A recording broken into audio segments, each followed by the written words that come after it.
வாழ்க்கையில நம்ம உணர்ச்சிகள் தான் முக்கியம். நம்ம சுயமரியாதை முக்கியம் கிடையாது. அதுவும் பெண்களாகிய நமக்கு சுயமரியாதை பத்தி சிந்திக்க கூட உரிமை இல்ல. அப்படின்னு வளர்க்கப்பட்ட பெண்கள்ல நானும் ஒருத்தி. அப்படியே நம்மள பழக்கப்படுத்தி கொண்டு வந்துட்டாங்க. நம்ம சுயமரியாதை அப்படின்றது நமக்கு ஒரு கட்டத்துல ரொம்ப தேவையா இருக்கும். அப்ப நம்ம யோசிக்கும்போது தான் எப்படி நம்ம சுயமரியாதை இழந்தோம்? அப்படின்னு யோசிக்கும்போது தான், நம்ம உணர்ச்சிகள் நம்மள ஆட்டி வச்சிருக்கு அப்படின்ற உண்மை நமக்கு புரிய வரும். இங்க நான் சொல்லப் போறது ஒரு கதையோ, யாருக்குமான அறிவுரையோ கிடையாதுங்க. என் வாழ்க்கை பயணத்துல என்னுடைய உணர்ச்சிகள் என்ன ஆட்டுவிச்சு, அதிலிருந்து நான் விடுபட்டு, என் சுயமரியாதைய நான் எப்படி காப்பாத்தனேன்? அந்த சுயமரியாதை அப்படின்ற உணர்வ எப்படி நான் நிலைநிறுத்தினேன்? அப்படின்னு தாங்க நான் சொல்லணும்னு நெனச்சேன். என் வாழ்க்கை அனுபவத்த உங்கள்ட்ட பகிர்ந்துக்க தான் நான் வந்திருக்கிறேன். இத கேட்கிற எந்த பொண்ணுக்காச்சும், இவங்க குரல் நம்ம மனசுல உள்ளத அப்படியே பேசுதே, அப்படின்னு தோணுச்சுன்னா, நீங்க தனியா இல்லன்னு புரிஞ்சுக்கோங்க. உங்க மனசுல உள்ள வலிகளுக்கு என்னுடைய குரல், என் வாழ்க்கை பயணத்த பகிர்வதன் மூலியமா உங்களுக்கு ஒரு ஆறுதலா இருக்கும் அப்படின்னு நான் நம்புறேன். நம்மளுடைய உணர்ச்சிகள் இருக்கு பார்த்தீங்களா? நெறைய உணர்ச்சிகள் நமக்கு இருக்குது. இந்த உணர்ச்சிகள் நம்ம ஏன் அதிக முக்கியத்துவம் குடுக்குறோம்? அப்படின்னா, நாமளா வாழறதுக்கு யாரும் எந்த ஒரு வழியும் காட்டுறதில்ல. பெண்களாகிய நாம எப்பவும் யாரையாச்சும் சார்ந்து தான் வாழணும். அப்படின்ற ஒரு எழுதப்படாத சட்டத்த நமக்குள்ள விதைச்சிடுறாங்க. அதன் காரணமா, நமக்குள்ள இருக்கக்கூடிய இந்த உணர்ச்சிகள் எல்லாமே மத்தவங்கள நம்பித்தான் இருக்குது. பயம், கோபம், குற்ற உணர்ச்சி, வெட்கம், தயக்கம், நம்ம மேல நம்பிக்கை இல்லாத தன்மை. இது எல்லாமே நாம ஒருத்தர டிபெண்டடா இருக்கிறதுனால, நமக்குள்ள தானாவே உருவாகுது. ஆனா, நம்ம இதெல்லாமே என்னன்னு நெனச்சுட்டு இருப்போம் தெரியுமா? நமக்கான பாதுகாப்பு வேலின்னு நெனச்சுட்டு இருப்போம். ஆனா, அந்த வேலிக்குள்ளர நம்ம எவ்ளோ மூச்சு முட்டிட்டு இருக்கோம் அப்படின்றது நமக்கு மட்டும் தாங்க புரியும். ஏன்னா, நான் அத அனுபவிச்சிருக்கேன். அதே மூச்சு முட்டல் உங்களுக்கும் இருக்கும்னு நான் நம்புறேன். இதனால என்ன ஆகுது தெரியுமா? நம்ம உணர்ச்சிகளுக்கு முக்கியத்துவம் குடுக்கறதுனால என்ன ஆகுது தெரியுமா? நம்ம சுயமரியாதை அப்படின்ற ஒரு பெரிய உணர்வ நம்ம மறந்தே போயிடுறோம். என் வாழ்க்கையில நான் எடுத்துக்கிட்டேன் அப்படின்னா, சின்ன சின்ன விஷயங்கள்ல ஆரம்பிச்சு, பெரிய விஷயங்கள் வரைக்கும் என் வார்த்தையோ, என்னோட வலியோ, என்னுடைய முடிவோ, என்னுடைய விருப்பமோ எங்கேயுமே முக்கியத்துவம் படுத்தப்படல. அத நான் உணர்ந்தாலும் எதிர்த்து பேச தைரியம் இல்ல. எனக்கு இதுதான் வேணும் அப்படின்னு கேட்டு அடம் புடிக்கிற மன தைரியம் எனக்கு இல்ல.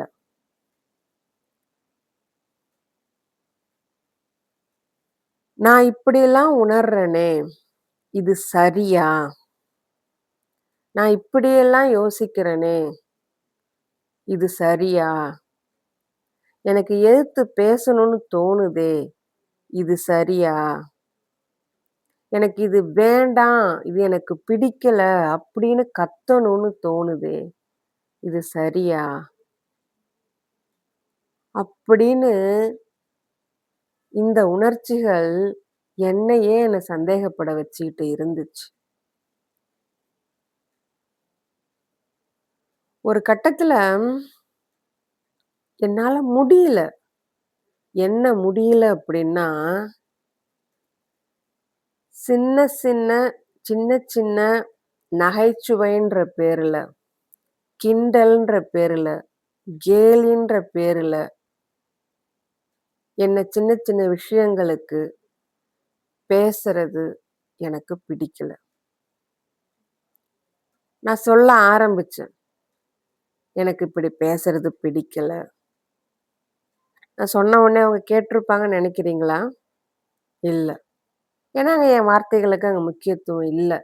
இதுவரைக்கும் என் வார்த்தைகளுக்கு நான் முக்கியத்துவத்த கேட்கல. அதனால நான் பேசின என்னுடைய வார்த்தைகளுக்கு அங்க முக்கியத்துவம் இல்லாம போச்சு. ஆனா நான் விடல. நான் சொல்லிக்கிட்டே இருந்தேன். அதே மாரி எனக்கு இந்த உடை உடுத்த பிடிக்குது. நான் உடுத்துவேன் அப்படின்னு. அடுத்த கேள்வி வந்துச்சு. பார்க்குறவங்க என்ன நெனைப்பாங்க? பார்க்குறவங்க என்ன வேணாலும் நெனச்சுட்டு போகட்டுமே! அவங்க மனசுக்குள்ள பூந்து என்ன பத்தி நீங்க இப்படிதான் நெனைக்கணும். என்ன பத்தி நீங்க இப்படிதான் யோசிக்கணும்னு போய் என்னால சொல்ல முடியுமா? இல்ல நான் சொன்னா அவங்க மாத்திப்பாங்களா? இல்ல. அப்போ அதையும் உடைச்சு எறிஞ்சேன். எனக்கு பிடிச்சத நான் செய்வேன். என்னுடைய திறமைக்கான விஷயங்கள நான் செய்வேன். என்னுடைய திறமைகள வெளிப்படுத்த வாய்ப்புகள் அமைஞ்சா அத நான் பயன்படுத்துவேன். அதுக்கும் கேள்வி வந்துச்சு. "நீ செய்யறது சரியா? நீ இதெல்லாம் செஞ்சு என்ன காணப் போற? இதுல ஏதாவது ஒரு பிரச்சனைன்னு வந்தாக்க, நாங்க உதவ மாட்டோம்.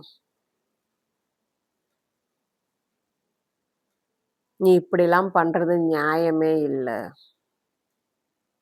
அப்படின்ற பதில்கள் என்ன தாக்குச்சு. அப்பயும் நான் விடலையே!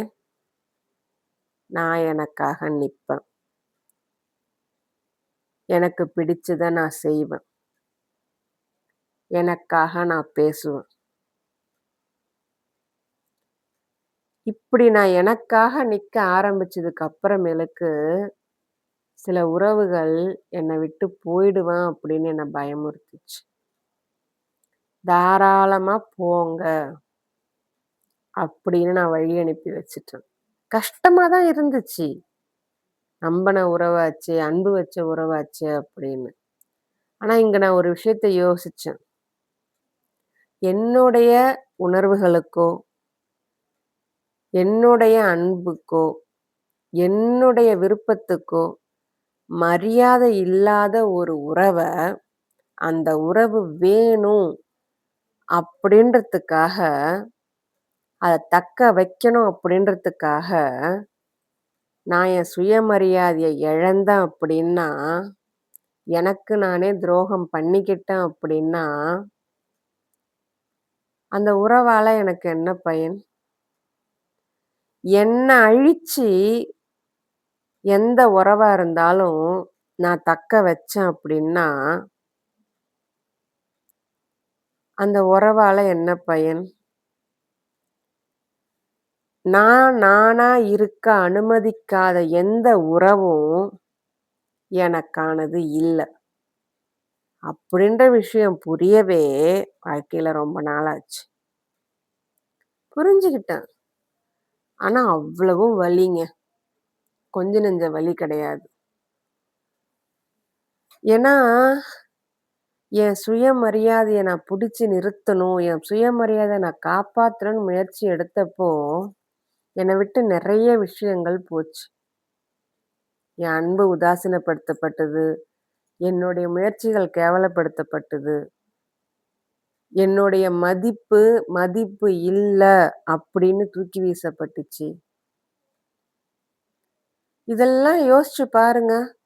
இதெல்லாம் சம்பவமா என் வாழ்க்கையில நடந்தப்போ, நான் எவ்ளோ துடிச்சிருப்பேன். எனக்கு எவ்ளோ வலிகள் இருந்திருக்கும். ஆனா, அத்தன வலிகளையும் விட, எனக்கு என் சுயமரியாதை முக்கியம்னு பட்டுச்சு. போறீங்களா? தாராளமா போங்க. பேச வேணாம், பேச மாட்டீங்களா? தாராளமா போங்க. என் உறவே வேணான்னு அத்துக்கிட்டு போறீங்களா? தாராளமா போங்க. நெஜமா விட்டுட்டேன். என்ன புரிஞ்சுக்கிற, நான் நானா இருக்க அனுமதிக்கிற, எனக்குன்னு ஒரு வாழ்க்கை இருக்கு அப்படின்னு புரிஞ்சுக்கிற உறவுகள் மட்டும் தான் இப்போ என் கூட இருக்கு. அந்த உறவுகளுக்காக நான் இப்ப எதையும் செய்வேன். ஏன்னா, அந்த உறவுகள் என்ன மதிக்கிறாங்க. என்னுடைய உணர்ச்சிகள மதிக்கிறாங்க. எனக்கு மதிப்பு குடுக்குறாங்க. அவங்களுக்காக நான் எவ்வளவு வேணாலும் செய்வேன், செஞ்சுகிட்டும் இருக்கிறேன். ஆனா, நான் நானா இருக்கக்கூடாதுன்னு என்ன கட்டாயப்படுத்துற எந்த உறவையும் நான் வெட்டி வீச தயங்கவே இல்ல. வெட்டியும் வீசிட்டேன். இப்ப புரியுதுங்களா? என் வாழ்க்கையில என் உணர்ச்சிகள விட, என் சுயமரியாதை தான் முக்கியம்னு, என் சுயமரியாதைக்காக நான் நிக்க ஆரம்பிச்சப்போ, நான் என்னென்ன இழந்தேன்னு ஆனா நான் என் சுயமரியாதைய மீட்டெடுத்துட்டேன்.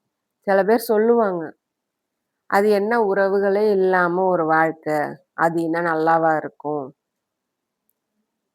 பெத்தவங்களாகட்டும், கூட பிறந்தவங்களாகட்டும், இல்ல பழகுனவங்களாகட்டும், எல்லாரையும் ஒதுக்கிட்டு அது என்ன ஒரு வாழ்க்கை? நான் உங்கள ஒரு கேள்வி ஒண்ணு கேட்கறேங்க. இந்த உறவுகள்லாம் வேணும்னு வச்சுக்கிறீங்க. தப்பில்ல. வச்சுக்கோங்க.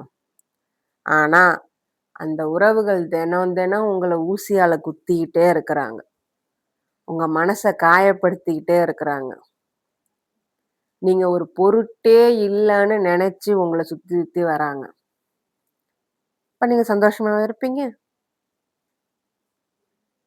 கொஞ்சம் யோசிச்சு பாருங்க. நான் சொல்றேன். என் வாழ்க்கையில நான் சரின்னு நான் முடிவெடுத்த இந்த விஷயத்த நான் சொல்றேன். எந்த ஒரு உறவையும் உங்கள காயப்படுத்திக்கிட்டு நீங்க தக்க வச்சீங்க அப்படின்னா, அந்த உறவு உங்களுக்கு தகுதியானவங்க கிடையவே கிடையாது. உங்களுக்கு அமைதியையும், நிம்மதியும் குடுக்காத ஒரு உறவு, உறவே கிடையாது. அது யாரா வேணாலும் இருக்கட்டும். பெத்தவங்க, ரத்த சொந்தம், கூட பொறந்தவங்க, பழகுனவங்க, நண்பர்கள், வேலை செய்றவங்க, தெரிஞ்சவங்க, தெரியாதவங்க யாரா வேணாலும் இருக்கட்டும். ஐயோ! நாம அவங்கள இழந்துருவோமோ! அவங்க நம்மள விட்டு போயிடுவாங்களோ! அப்படின்ற உணர்வுகளுக்கு நீங்க முக்கியத்துவம் குடுக்கிறத விட, உங்க சுயமரியாதைக்கு முக்கியத்துவம் குடுத்து நின்னீங்கன்னா, உங்களுக்கான உறவுகள் உங்க கூட கண்டிப்பா இருக்கும். அவங்க உங்க சுயமரியாதைக்காக நீங்க எடுக்கிற முடிவுகள கொற சொல்ல மாட்டாங்க. புரிஞ்சுதுங்களா? சுயமரியாதை அப்படின்றது ஒரு தேர்வு கிடையாதுங்க. அது ஒரு உணர்வு. அந்த உணர்வ நீங்களும் உணருவீங்க அப்படின்னு நான் நம்புறேன். உங்க பொறுமைக்கும், அமைதிக்கும் நன்றி.